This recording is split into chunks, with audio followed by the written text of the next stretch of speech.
오늘 저는 신명기 5장 16절에 있는 본문 말씀을 근거로 해서 하나님의 현상금이라고 하는 제목을 가지고 오늘 하나님의 말씀을 나누도록 하겠습니다.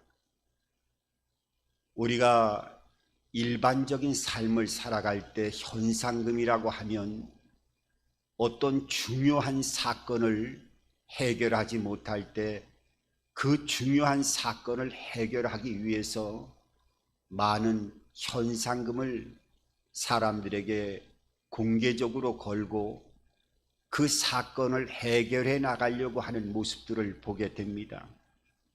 하나님은 얼마나 그 낳은 친부모를 공경하는 것이 힘드는지, 얼마나 힘든 것인지 그것을 해결하기 위해서 하나님의 백성들에게 현상금을 걸고, 너희가 이 땅에서 너희를 낳은 부모를 공경하게 되어지면 내가 이러한 어마어마한 상급을 주겠다 하는 현상금이 오늘 이 신명기 5장 16절에 있는 말씀을 통해서 우리들에게 말씀하고 있습니다. 과연 그 엄청난 현상금은 어떤 것일까요?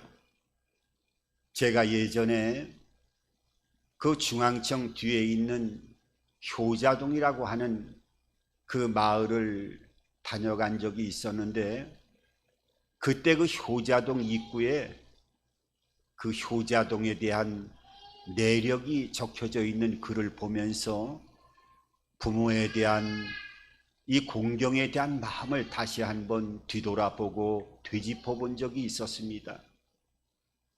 그 효자동의 내력은 거기에 가난하지만은 젊은 부부가 있었는데, 그 젊은 부부는 노부부를 함께 모시고 삶을 살아갔습니다.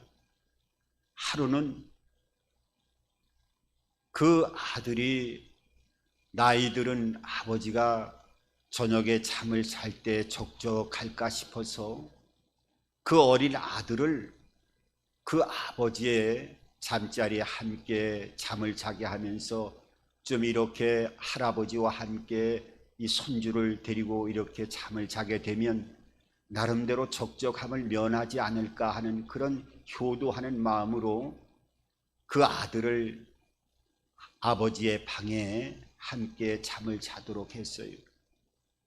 그 새벽이 돼서 아들이 문안을 드리려고 아버지의 방에 들렸는데, 가만히 보니까 그 손주가 숨을 쉬지 않고 그 죽어 있는 모습을 발견하게 됩니다. 그러니까 아마 그 아버지 할아버지가 손주하고 잠을 자다가 아마 너무 피곤해서 그런지 엎치락 뒤치락 하다가 아이를 깔아가지고 이렇게 체중으로 뭉개다 보니까 아이가 죽지 않았나 하는 그런 추정을 하게 되어진 모습을 보게 되면서 이 아들은 급히 이 손자를 다시 밖으로 데리고 나옵니다. 안고 나와서 그 손자를 바라보고 그렇게 얘기를 합니다. 너 때문에 살아계신 너희 할아버지가 얼마나 큰 상심을 하겠느냐. 네가 죽음으로 인해서 또한 나도 큰 불효를 하는 게 아니겠느냐 하면서 괘씸하다 하면서 이 죽은 아이를 데리고 나온 그 젊은 아버지가 죽은 아이의 뺨을 몇 대를 부려자다 하면서 그 아이의 죽은 아이의 뺨을 때리게 됩니다. 그랬더니 이 뺨을 몇 대 맞은 죽은 아이가 기침을 하면서 다시 생명이 돌아와서 숨을 쉬게 되어집니다. 그래서 그 소식이 온 동네에 알려졌고, 온 동네에 알려진 것뿐만 아니라 왕의 귀에까지 들어가게 되어져서 나중에 이 왕이 이 소식을 듣고 참 효자 중에 효자구나 하면서 큰 상을 주면서 그 마을의 이름을 효자동이라고 왕이 직접 이름을 고쳐주었다고 하는, 계명을 해서 이름을 지어주었다라고 하는 그 효자동의 유래를 보면서 과연 시대에 급변하는 현대 사회에서 저렇게 효를 실천하는 사람이 과연 있을까 하는 그런 생각을 해볼 때 저 자신 역시도 그 마음속에 부끄러움을 느낄 수 있는 그런 시간을 가졌던 적이 있었습니다.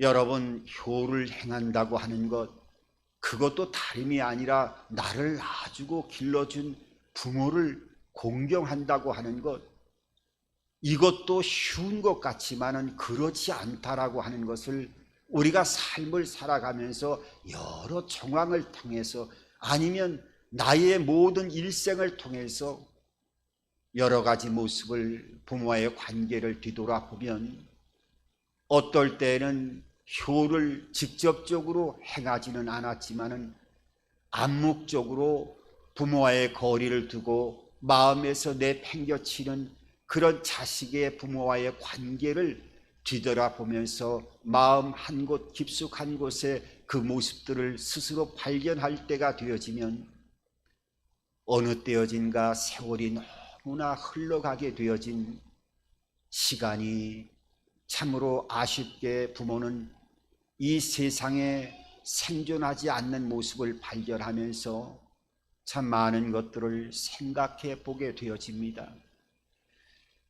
제가 예전에 그 KBS 교양 프로라고 하는 그 프로그램에 보면 그 사람을 참 끔찍하게 살해한 살인사건 중에서도 미제 사건을 프로파일러들이 잘 그것을, 그 미제 사건을 해결해서 그 살인사건을 풀어나가는 그런 아주 여러 가지 미궁 사건에 취해져 있던 여러 살인사건 가운데 아주 기억날 만한 사건들을, 그 여러 사건들을 소개하는 가운데 한 사건을 보면서 제가 마음에 아주 심한 상처를 받았던 적이 있었습니다.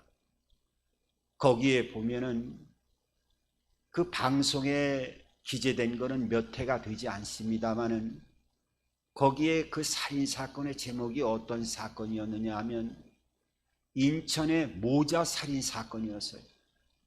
이 모자 살인 사건이라고 하는 말에 좀 여러 사건 가운데 흥미를 갖고 한번 그 사건 내용을 살펴보니까 아유, 가슴이 끔찍하면서 아주 마음이 떨려오는 것을 어떻게 주체할 길이 없었습니다.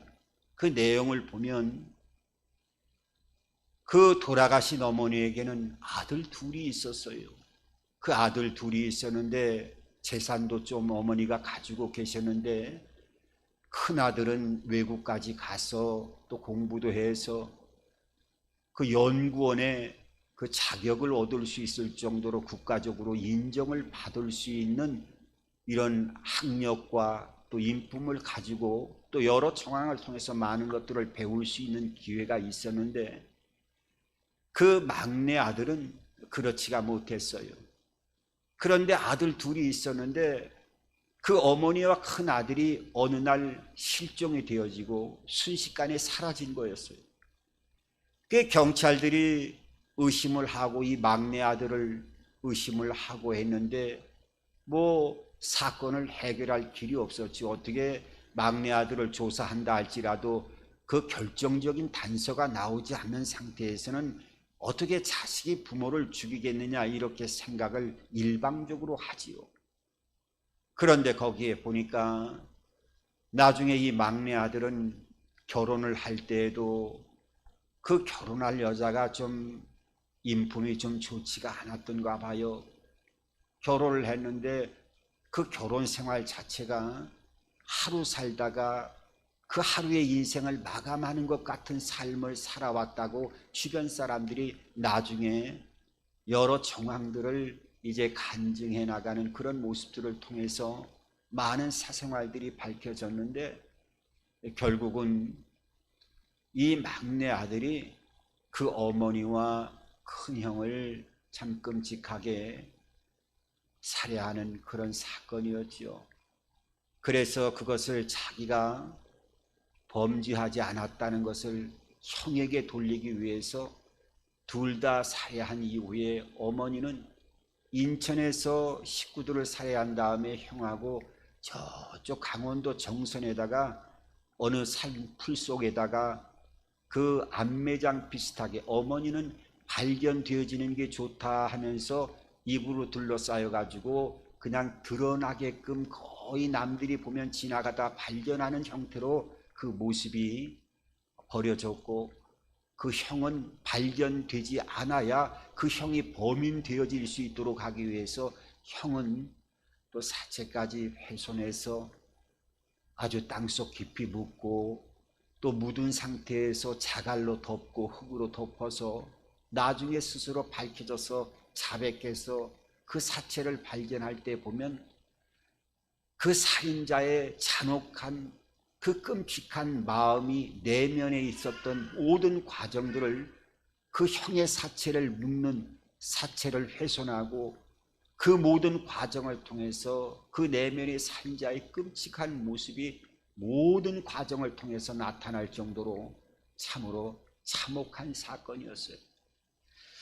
저는 그런 모습을 보면서 어떻게 저렇게 끔찍하게 친 부모를 또 형을 살해할 수 있을까 하는 것을 보면, 물론 그 마음에는 악한 어떤 악령이 들어와서 역사하는, 사람으로서는 차마 행동할 수 없는 그런 부분이었지만은 인간의 폐륜을 뛰어넘어서 사람으로서는 이룰 수 없는 그런 끔찍한 행동을 하는 모습을 통해서 이 내면의 인간의 죄성이 얼마나 무섭구나 한 면을 또 발견할 수가 있었습니다.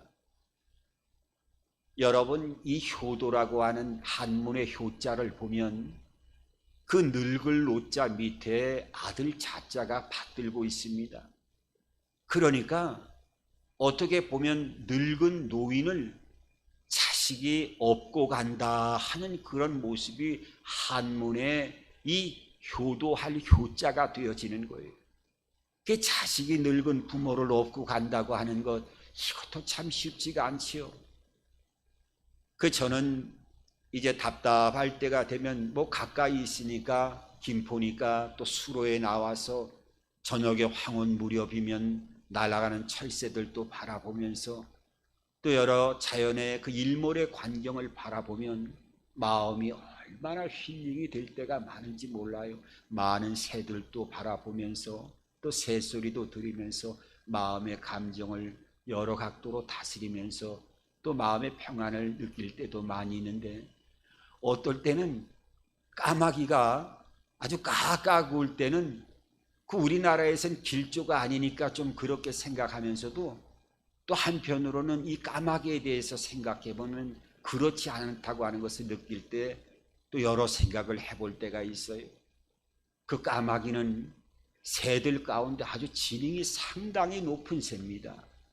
그 지능이 높은 새인데 이 까마귀는 조류학자들이 얘기하기를 아주 상하의 질서가 아주 확실하다고 합니다.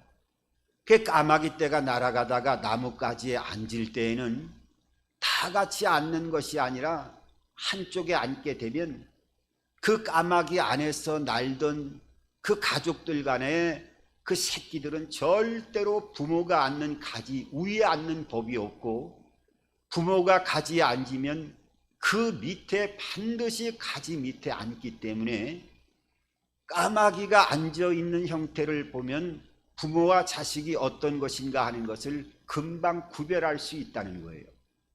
여러분, 말 못할 미물인데 그 까마귀의 행동을 보면 얼마나 놀라운 광경이 아닌가 하는, 그 조류학자들이 연구를 통해서 밝혀낸 그 모습들을 보면 참 여러 가지를 생각해 보게 됩니다. 그리고 더 놀라운 것은, 물론 어미는 새끼를 낳아서 잘 키웁니다.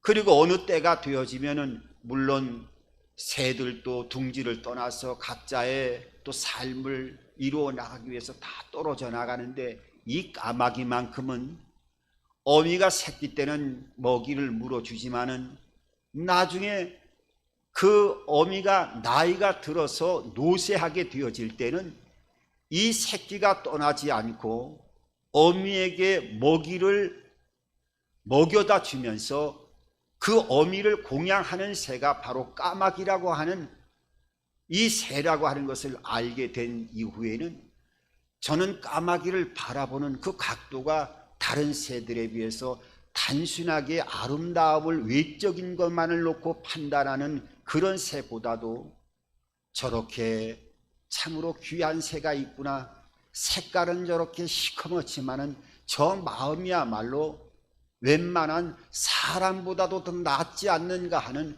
그런 생각을 하면서 까마귀를 바라보면 까마귀가 그렇게 아름답고 까마귀의 울음소리가 그렇게 아름답게 들릴 수 있는 그런 새임을 느끼게 되어질 때 참 여러 가지를 다시 한번 생각해 보게 됩니다.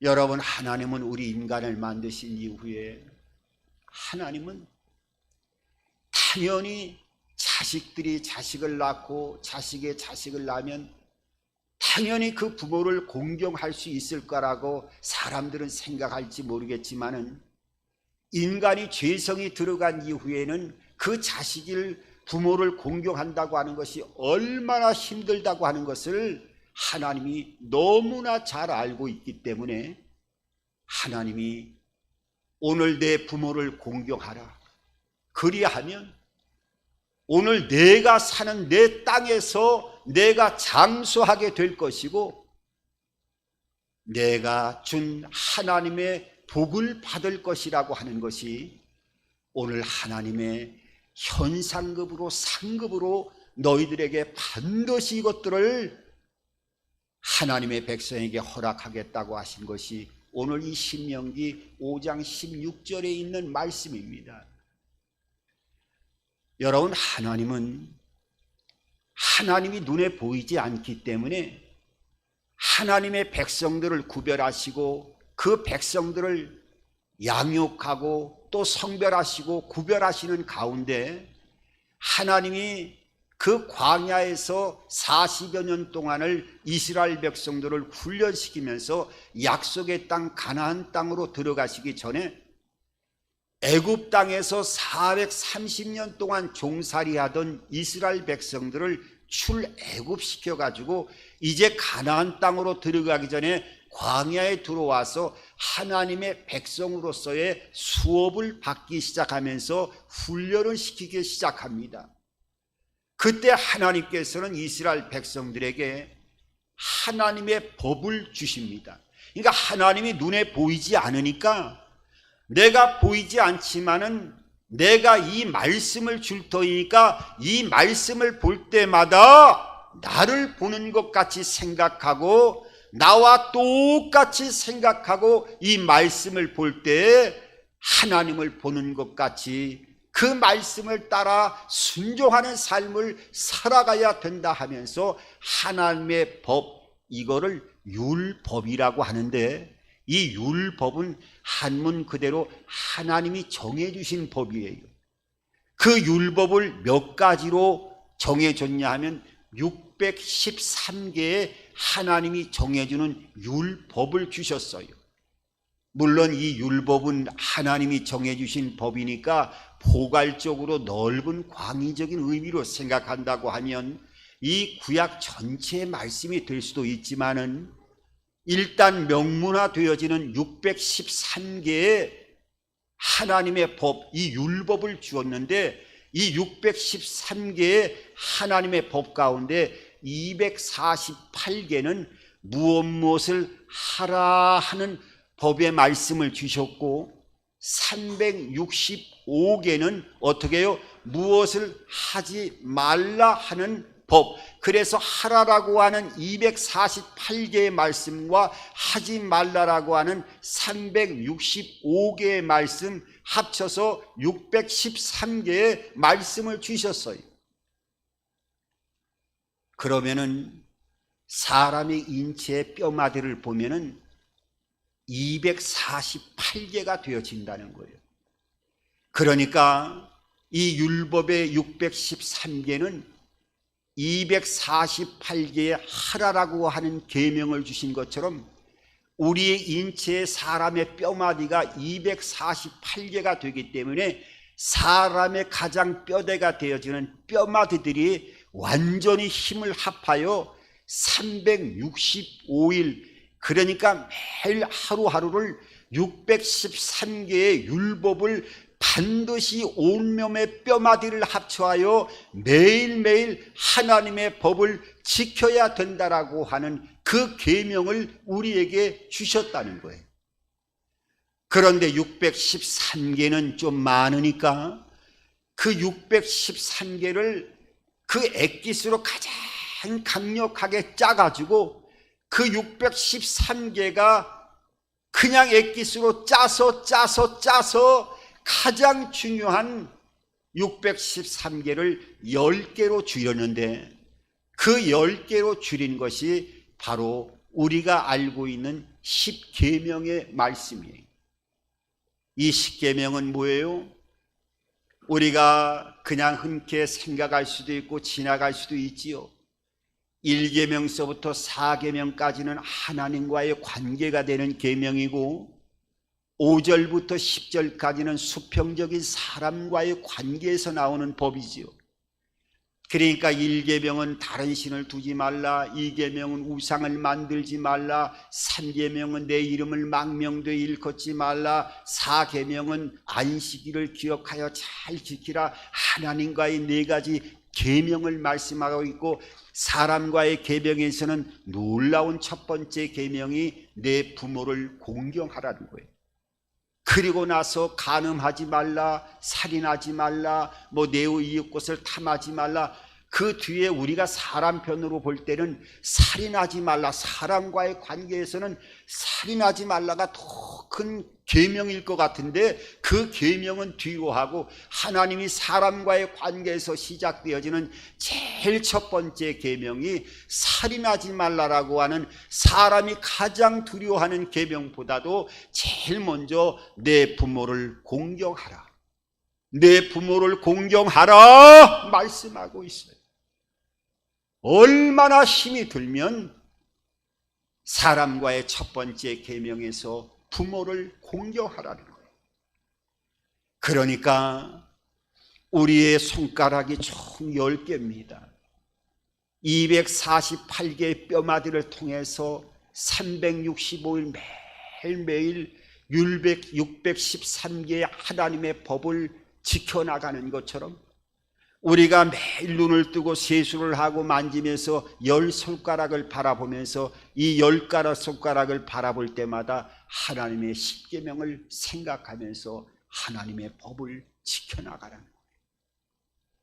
여러분, 이 10계명이 얼마나 중요했던지 하나님이 이 10계명을 줄 때 보니까 그 줄 때에도 하나님이 직접 우레와 같은 이 천둥을 칠 때 강력한 사람이 옆에서 천둥을 칠 때 보면 고막이 찢어질 것 같은 괴성이 들려질 때 두려움을 느낍니다. 여러분, 천둥을 가까이에서 비 올 때 이런 야외에서 한번 번개가 칠 때 천둥 소리를 들으면 얼마나 두려움이 생기는지 몰라요. 하나님이 모세에게 십계명을 줄 때 그 우레와 같은 음성으로 이 십계명의 선포식을 보여주었어요. 그리고 나서 십계명을 받는 모세에게는 모세가 하나님의 법을 그냥 받는 것이 아니라 성경을 보면 40주야를 금식하게 만들었어요. 하나님의 법을 만들 때 단순하게 받는 것이 아니라 40주야를 금식한 모세를 통해서 그것도 하나님이 친필로 그 돌판에 새겨주시는 놀라운 역사가 십계명을 통해서 우리들에게 주셨어요. 여러분, 제가 그 예전에 그 언론사에서 공모한 부모를 공경에 대한 그 공모집을 한번 보면서 그 우수작을 한번 보면서 마음에 여러 가지 또 생각을 해봤던 적이 있어요. 거기에 우수작으로 뽑힌 그 내용을 한번 보면 그 아버지가 그 어떻게 어떤 병에 걸렸는지는 모르기만은 점차적으로 허리가 구부러지는 병이었어요. 계속 허리가 구부러지다 보니까 나중에는 곱사등처럼 완전히 굽어가지고 아버지가 하늘을 볼 수가 없고 땅만 쳐다보면서 걸어 다닐 수밖에 없었어요. 그런데 문제는 딸이 있었는데 그 딸이 이제 시집을 가게 되어졌는데, 이제 시집을 가게 되어지면은 아버지가 딸의 손을 잡고 나중에 신랑에게 이제 딸을 인계해야 되는데, 이 아버지가 고민에 빠지게 되어졌어요. 내가 과연 이런 모습으로 어떻게 많은 하객들 앞에서 딸의 손을 잡고 갈 수가 있을까? 그 마음속에 두려움이 생각이 내려졌고 마음속에 여러 가지 절망적인 생각이 들었어요. 그때 또 딸이 와가지고 그 아버지에게 눈물로 호소합니다. 아버지, 결혼식장에는 제발 나오지 마세요. 아버지, 결혼식장에 나오면 모든 사람들에게 저는 이 결혼식이 아니라 아마 평생의 고통의 날로 기억될 것 같습니다 하면서 이 딸이 아버지에게 눈물로 호소하면서 그때 큰아버지의 손을 잡고 내가 아버지 대신해서 결혼식을 올릴 테니까 아버지 제발 이 결혼식에 오지 마세요 하면서 딸이 눈물로 호소해요.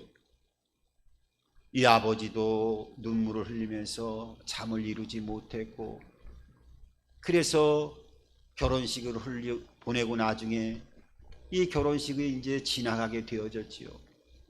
그리고 딸이 먼 도시에 가서 살게 되는데 이제 간간히 소식을 듣게 되어지는데, 딸이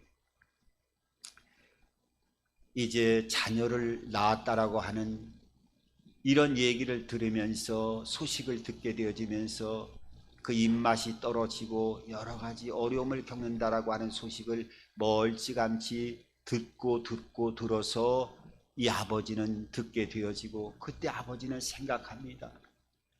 이 딸이 그 어렸을 때부터 마늘장아찌를 참 맛있게 좋아하고 또 신김치를 참 좋아하는데 이거는 내가 만들어주면 내 딸이 너무나 좋아할 거야 하면서 이 아버지가 마늘장아찌도 만들고 신김치도 잘 해가지고 그 딸의 집의 주소를 찾아서 갑니다. 그리고 초인종을 다 누르려고 하다 보니까 가슴이 떨려서 누를 수가 없는 거예요. 그래가지고 몇 번이나 시도하려고 하다가 이 아버지는 그 떨리는 손을 멈추고 다시 그 짐을 싸가지고 나가려고 하다 옆에 보니까 조그만 가게를 발견하게 되어집니다. 그리고 그 가게에 가서 주인에게 그렇게 얘기합니다. 내가 택배회사 직원인데 오늘 이 택배를 가지고 왔는데 여기 사람이 없는 것 같으니까 놓을 테니까 꼭 좀 전해 주십시오 하면서 돌아가게 되어져요. 나중에 그 보따리를 풀어본 그 내용물을 본 딸은 아버지가 왔다고 하는 것을 알아차리고 나중에 그 아버지를 찾아가서 눈물로 호소하면서 아버지 용서해달라고 하면서 통곡하며 아버지한테 이 죄를 용서받기를 간절히 눈물로 후회하는 모습들을 바라보면서 참 여러 가지를 생각 안 할 수가 없었습니다. 여러분, 너희는 부모를 공경하라. 그리하면 어떻게 해요? 내 땅에서 장수하게 해주고 내가 내게 모든 약속한 복이 흘러 들어갈 수 있도록 하나님은 언약을 통해서 하나님의 현상금을 부모를 공경하는 자들에게 반드시 그 역사가 흘러 들어가게 해주겠다고 약속하고 있어요. 여러분, 제가 한 가지만 말씀을 드리고 말씀을 마치도록 하겠습니다. 저도 유튜브를 통해서 이렇게 보다 보면 이런 야사나 야담들을 이렇게 좋아하고 그 내용들을 보면은 마음이 흐뭇해할 때가 있어요. 그때 어떤 그 야담을 보니까 그런 내용이 있더라고요. 어떤 내용이냐 하면 이제 그 아들이 늙은 노무와 함께 살고 있었는데 하루는 그 조선시대 왕이 한양을 떠나서 개성으로 간다라고 하는 그런 그 소식이 온 고을에 방이 붙었어요. 그런데 그 방을 보고 그 늙은 노모가 뭐라고 얘기를 하느냐 하면, 아들아, 내가 이제 살 날도 얼마 남지 않았는데 내가 평생 소원이 있는데 그 평생 소원은 임금의 그 용안을 한번 보는 것이 내 일생의 마지막 평생의 소원이다. 그러니까 내가 왕이 행차를 한다고 하니까 그때 나 왕 한번 얼굴 한 번만 보게 해주면 내가 소원이 없겠다. 아들에게 그렇게 얘기를 합니다.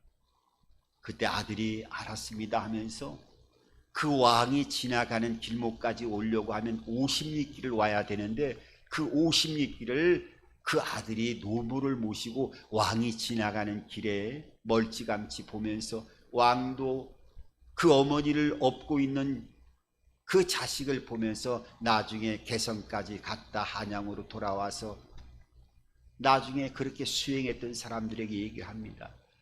그때 그 노모를 업고 있던 그 자식을 같이 한번 데리고 와봐라 해가지고 왕궁에 왔는데 2차 저차 얘기를 들으니까 왕이 그 늙은 노모가 왕의 용안을 한번 보는 것이 평생 소원이다 해서 50길 50리길로 달려왔다라고 하는 것을 알게 되고 어떻게 해요? 야, 이런 효자가 없구나 하면서 금 100냥하고 쌀 한 섬을 상급으로 줬다는 거예요. 그 소식이 많이 전해지니까 이번에는 불효자가 가고 싶지도 않다는 그 어머니를 억지로 등에다가 얽어매가지고 또 왕이 가신다고 하는 행차한다고 하는 그 소식을 듣고 그 길목에서 그 어머니를 업고 와서 또 왕을 보고 나중에 그 소문이 들리게 해서 왕이 듣고 야, 참 효자구나. 그 어머니와 자식도 데리고 오라 했더니 신하가 그렇게 얘기하는 거예요. 왕이여, 이 사람은 불효자입니다. 이 사람은 폐륜적인 사람이고 불효자이기 때문에 일부러 상을 타기 위해서 거짓 행동을 한 것이기 때문에 절대로 상을 주면 안 되고 이런 불효자는 감옥에도 가둬야 됩니다 했더니 왕이 뭐라고 대답을 했는지 아십니까? 저는 왕의 이 대답을 보면서 참 마음을 그 효의 개념에 대한 것을 생각해 볼 수 있는 계기가 됐어요. 그 왕이 뭐라고 얘기하느냐면 효도는 흉내만 내어도 좋은 것이다. 이렇게 얘기하더라고요. 효는 흉내만 내어도 좋은 것이니까 데리고 와서 상급을 그대로 주었다는 거예요. 효는 흉내만 내어도 좋은 것이다. 이 어버이 주일에 다시 한번 이 효에 대한 개념을 생각해 보면서 저는 유튜브를 통해서 또 동영상이 나가면서 이 방송을 보시는 분들이 있는 가운데 또 아직까지 어버이 주일을 통해서 부모님과 얼굴을 뵙고 식사를 하지 않거나 또 전화통화 한번 하지 않은 분이 있다고 하면 꼭 한번 어머니의 부모의 목소리도 듣고 또 살아계시면 함께 식사의 교제도 하면서 하나님의 현상금을 탈 수 있는 이 땅에서 장수의 축복과 또 하나님이 예비하신 은혜와 은총의 복의 통로가 되어질 수 있는 도구로 쓰임받을 수 있는 삶을 살아갈 수 있는 저와 여러분들의 삶이 되어지기를 주님의 이름으로 축원합니다. 좋으신 아버지 하나님, 은혜와 사랑을 감사드립니다. 오늘도 내 부모를 공경하라. 그리하면 내 땅에서 내 생명이 길며 내게 약속한 모든 복이 흘러 들어가리라 하신 하나님의 그 언약의 약속이 우리의 모든 삶 속에 흘러 들어가고 있음을 절대로 잊지 말게 도와주시고, 은혜와 복의 통로로 하나님이시는 이 땅에서도 하나님의 은총의 통로로, 축복의 도구로 마음껏 쓰임 받는 삶을 살아가는 하나님의 백성이 되어질 수 있도록 하나님을 경외하고 내 부모를 공경하는 삶을 통하여 수직적인 하나님과의 관계를 통하여 능력과 생명을 공급받게 도와주시고, 수평적인 사랑과의 관계에 하나님의 뜻을 이루어 나갈 수 있는 십자가의 완성을 이루어 나가는 하나님의 자녀들 다 되게 하여 주시어서 이 땅에서 장수의 복을 받게 도와주시고, 생육하고 번성하고 땅에 충만한 은혜와 복으로 넘쳐나게 채워지는 역사가 나타나게 하여 주시옵소서. 예수님의 이름으로 기도드립니다. 아멘.